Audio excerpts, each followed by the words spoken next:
Section 11.5 Polar Coordinates. Our objectives are to locate points in the polar coordinate system, to convert between coordinates in the rectangular and polar systems, and to create graph of equations in polar coordinates. In two-space, we normally assign a fixed point with a coordinate pair, x and y. But that's not the only way we can specify a point. We can also use a radius and an angle. Now, for these points that you have in a rectangular coordinate system, so we would normally go over x units and then up a y value units. So let's say that this right here, this distance is your x, and this distance from here to here is your y, and that gives you the point x comma y. Now when we're working in the polar coordinate system, with polar coordinates we're going to give, instead of this distance x and y, then now instead we're going to represent this distance by the angle measurement theta and this distance r. So the first thing we need to talk about is that the origin, instead of being called the origin, is called the pole, and the x-axis that extends this way to the right is called your polar axis. So that's the x-axis. This distance from here to here is your distance of r, and this would be the distance of theta. So that gives you your r comma theta. Both r and theta can be either positive or negative. So depending on this, depends on which way we're going to move on our graph. Remember, when theta is positive, we go in this direction this way. And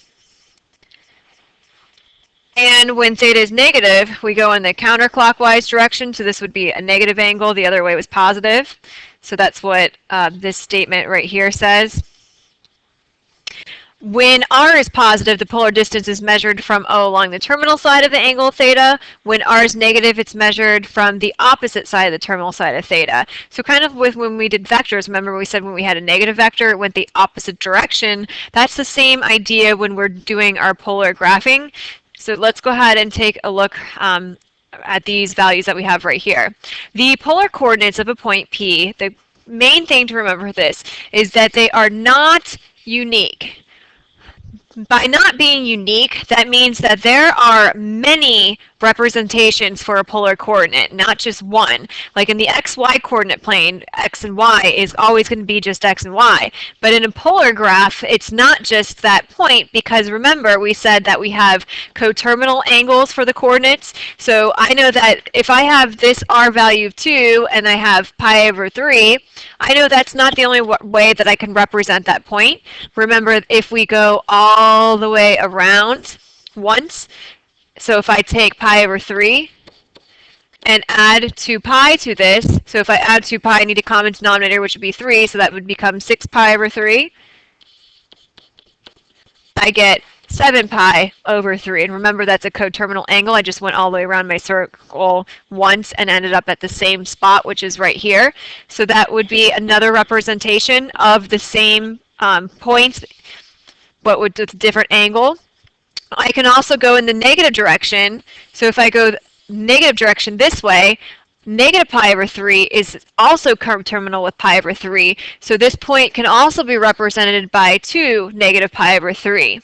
Now, those aren't even the only 3 different ways. There are infinite many different ways that I can represent these points, because I can keep on going around and finding coterminal angles with these. I can also use r as a negative value and do the opposite. So if you look here, we have pi over 4, which is this distance here. So this point can be represented by 2 pi over 4. If I have negative 2 pi over 4, then the direction would be this way, and I would land on this point here. So negative 2 pi over 4 would be there. I also know that if instead I did negative 2 and then did the negative of this angle, I could also come up with that point. So we're going to do that in a little bit. I'll just hold off to that for right now. For this next one, we have this distance from here to here, we're saying is 7 pi over 6.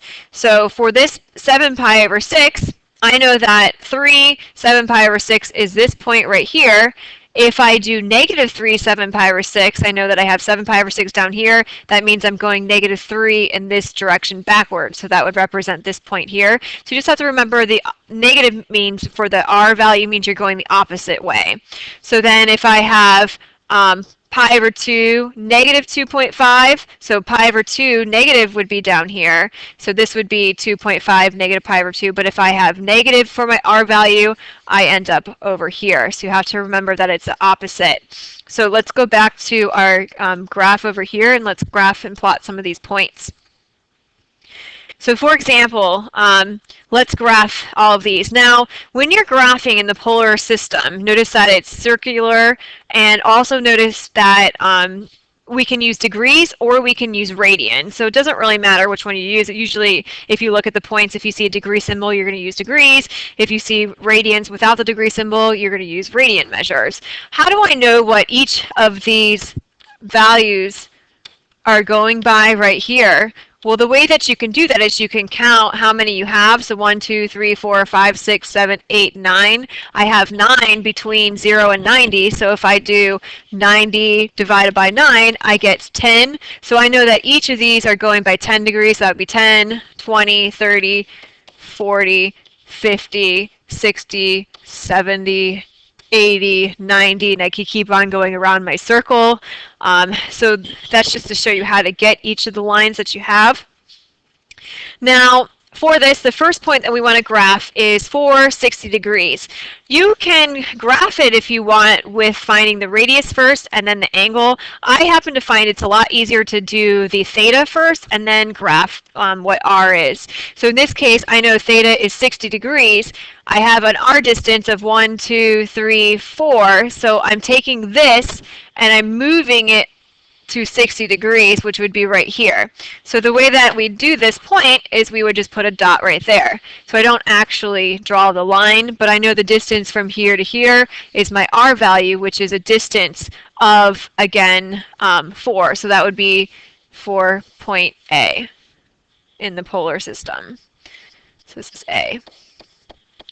Now for B, I have 6, 270. So I want to find 270, which would be down here. And so I have 6, so 1, 2, 3, 4, 5, 6 would be right here. So the distance from here to here is a distance of 6, and I went all the way around to there, which is 270 degrees. So again, I don't need all of that, I just need the point right here, which is B. For the next one, let's go ahead and do C.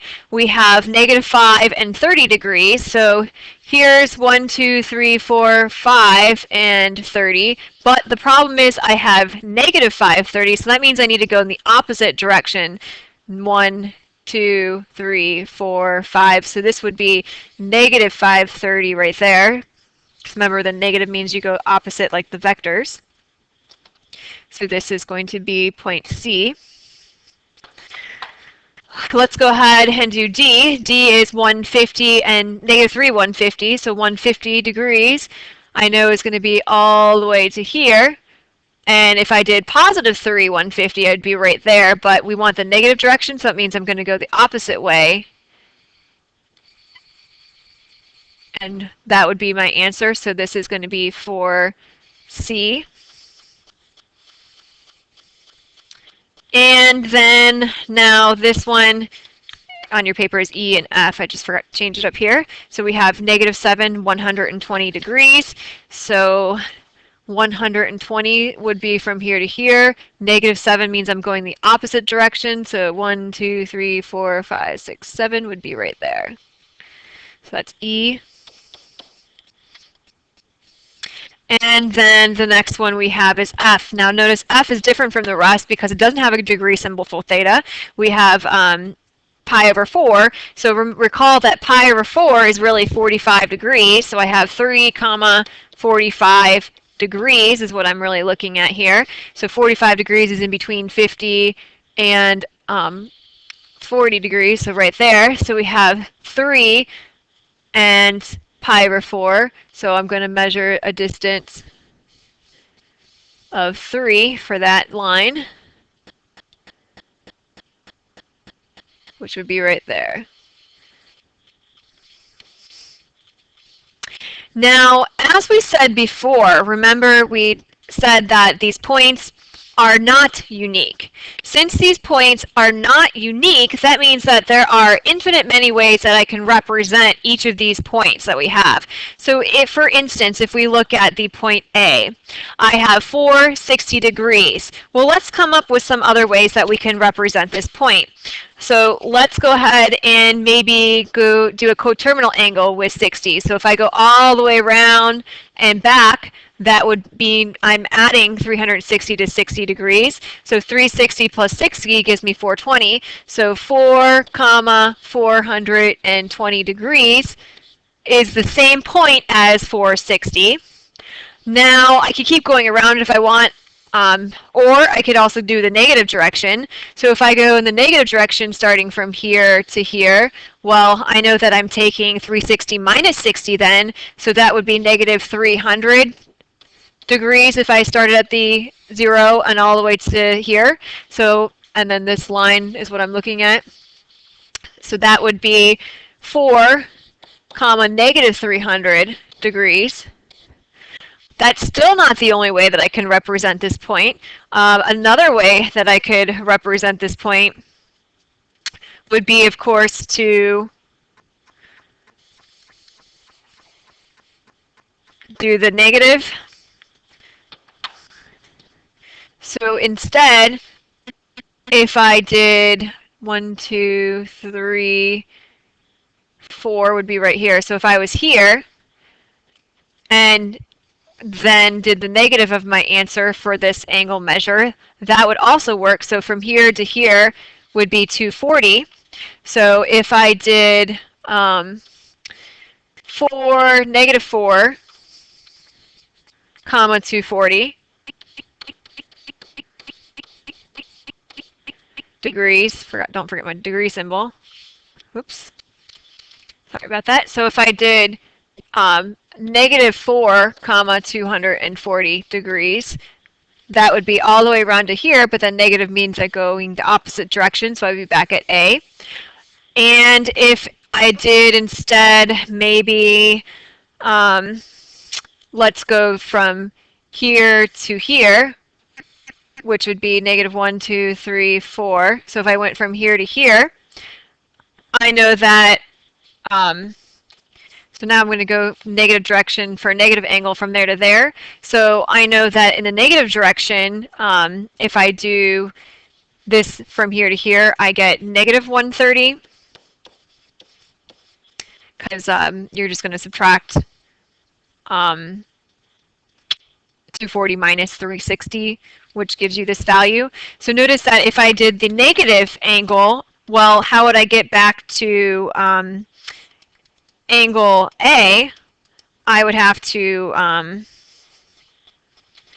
sorry, I accidentally put 130, but meant negative 120. So I went negative 120 in this direction. Well, then I need to go in the opposite direction in order to get to A. So if I did a negative R value, so negative 4 and negative 120 degrees, I would be back at A. So I could keep on going and find more and more representations for point A, and I can do this for all the different points that I have. And then also just to look down here, so again, remember this is the pole, this is the polar axis, and notice that each of these points are now represented in polar coordinates, which is okay to do. So we already did this example right here. So we wrote it, it says name 2 other pairs of polar coordinates that could describe point A. So we have already done that. Now, we want to convert between rectangular and polar coordinates. Since a point in space can be specified using either x and y or r theta, it's logical to conclude that there must be equations to convert from one set of coordinates to another. Now, if we think about having x and y, then I can solve for theta by using tangent. So if I know my x and y coordinates, I know that the tangent of theta is equal to y over x, opposite over adjacent. So into theta would be equal to the tangent inverse And if I have r, or if I want to solve for r, I know that I can make this a right triangle and use the Pythagorean theorem. So r squared is equal to x squared plus y squared. So r is equal to the square root of x squared plus y squared.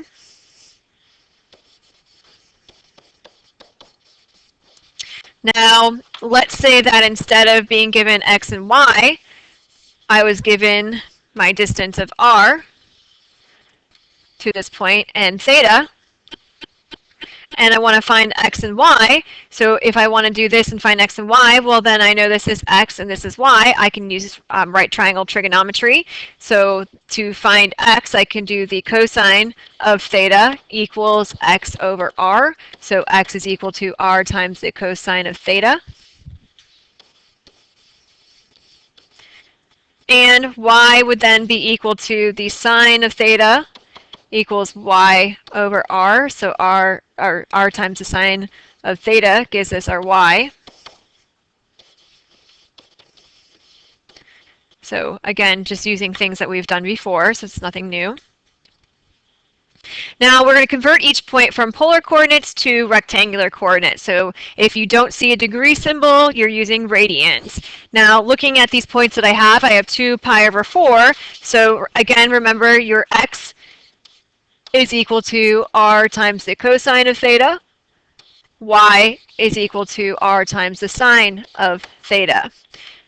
So for this first one, x is equal to 2 times the cosine of pi over 4. Since pi over 4 is on my unit circle, I can use that because I know it's root 2 over 2. So 2 times root 2 over 2 is equal to root 2. Y would be equal to 2 times the sine of pi over 4, which again is 2 times root 2 over 2. This is really over 1, so that I get root 2 divided by 2 cancels out, so I get root 2 again. So that means my rectangular coordinates are root 2 comma root 2. So I just made it a little bit smaller, so that's my solution right there. And I can kind of confirm to see if this makes sense. If I have an r value of 2 and pi over 4, well, I know that 1, 2, so that we said this was 2, and pi over 4 is 45 degrees, so it would be right there. And that makes sense that this would then be root 2, and this would be root 2 for my, my rectangular coordinates. So let's go ahead and look at the next one. Same thing. To find x is equal to r times the cosine of 2. Y is equal to 3 times the sine of 2. Remember, again, this is in radians, so make sure your calculator is in radians to figure this problem out. And since it's not in my unit circle, I'm going to just plug it into my calculator, and I get negative 1.25, comma 2.73. And then if you think about this on your graph, well, remember that this is pi over 2, which is about 1.57.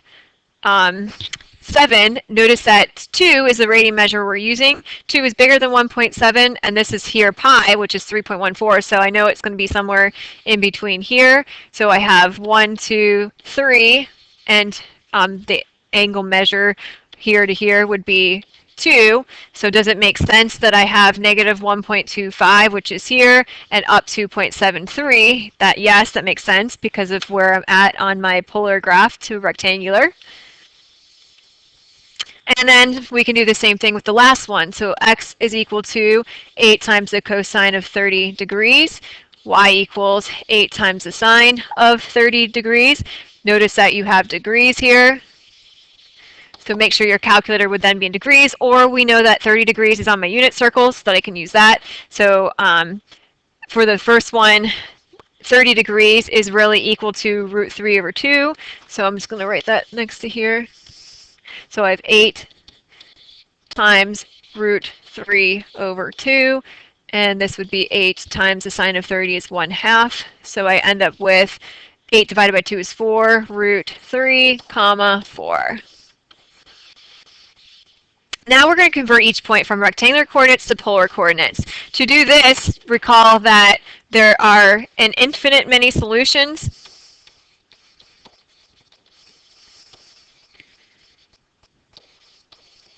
when you're going from rectangular to polar. And the reason that is because we can have many different representations like we showed earlier with the point A. So for this, I'm going to find 2 of them for the first one, and then we'll just finish the rest. So for the first thing, I know to find theta, it's equal to the tangent inverse of y over x, and I know that r is equal to the square root of x squared plus y squared. We found those formulas a minute ago.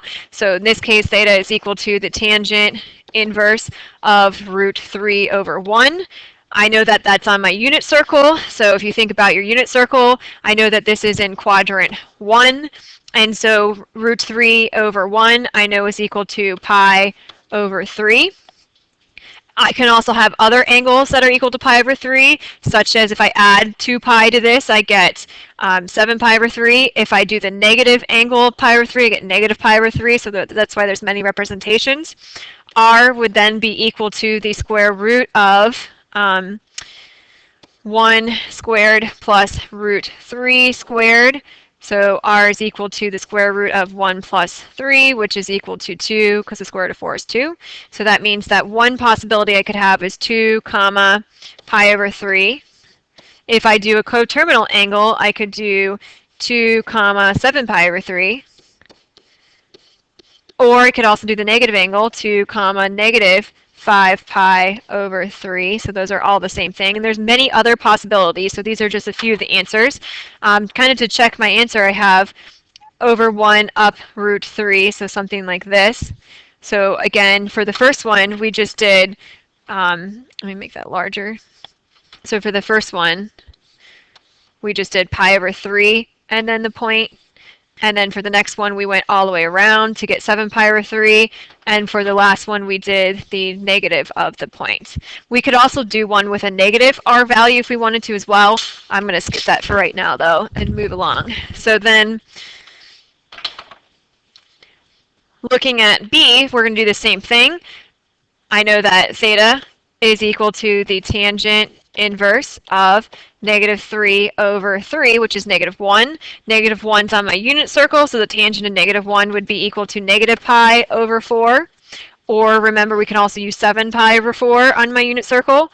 R is equal to the square root of 3 squared plus negative 3 squared, which is 9 plus 9, which is root 18. Which simplifies into 3 root 2. So then one ordered pair that I could have in polar would be the points 3 root 2 comma negative pi over 4. Or I could do 3 root 2 comma 7 pi over 4. And of course there are many other answers that I can have. So for the next one, let's do the same thing. Theta equals the tangent of inverse of 2 over 0. Remember, we can't divide by 0, so now I'm looking for sine over cosine where this cosine is 0. Cosine is 0 if you think about your unit circle here and here, so I have to figure out which one I'm using. Well, if the point 0, 2 is right here, so I know I cannot use 3 pi over 2, I'm going to be using pi over 2. And then r is equal to the square root of 0 squared plus 2 squared, and 2 squared is 4, so that gives me 2. So then one possible answer that I can have would be 2 comma pi over 2. Let's do a negative r value for this one. So if I went all the way around to 3 pi over 2 and was here, I would have to use a negative r value to get to here. So if I did negative 2 comma 3 pi over 2, that would work. So then for the very last one, same thing. Theta is equal to the tangent inverse of negative 4 over negative 1. That's not on my unit circle, so use your calculator to get theta is equal to 1.34. And then r is equal to the square root of negative 1 squared plus negative 4 squared. So 1 squared is 1, 4 squared is 16, so that gives me root 17. So then my polar ordered pair, one of them could be 1.34 comma root 17. And again, there are many other possible answers for these. Now, the last part we want to talk about is polar graphs. Polar graph is a graph of the set of all points r theta satisfying the given polar equation. The two most basic polar graphs are r equals c, which is the circle of a radius c, and r equals theta, which is a line through the origin that forms an angle of theta with the polar axis. Now, if you look at the first one, we have r is equal to a value of 3. So that means when the radius is 3, it doesn't specify what the angle is. That means I can have any angle with a radius of 3. So if you look, that means this is what you would have right here. And we would be going in this direction to make the circle because r is positive, so it would go clockwise. For the next one, we have r is equal to negative 2. So if r is equal to negative 2, then instead of starting at positive 2, we would be starting back here, and we would be going around our circle. So then that would be a radius of 2. So then for the next one, we have theta equals 30 degrees. So when theta is equal to 30, that means we can have any r value that we want. So I just have to find 30 degrees on my graph. So 30 degrees would be right here. So if this is 30 degrees, then I know my line would go like this. And I can find out what each of these are going by. I know it's going by 15 degrees for each of them. And the reason I know it's going by 15 is because there's 6 lines between 0 and 90. So 90 degrees divided, or 90 divided by 6, it gives us 15 degrees, which tells me that that's what each of these lines are going by. So then for the next one, I have theta equals negative 45 degrees. So on here, negative 45 degrees would be down going this way in the negative direction. So we want any r value with theta being equal to negative 45, so that would be this line right here. So what we're going to do next is we're going to actually be practicing polar graphing on our graphing calculator, and we're going to be graphing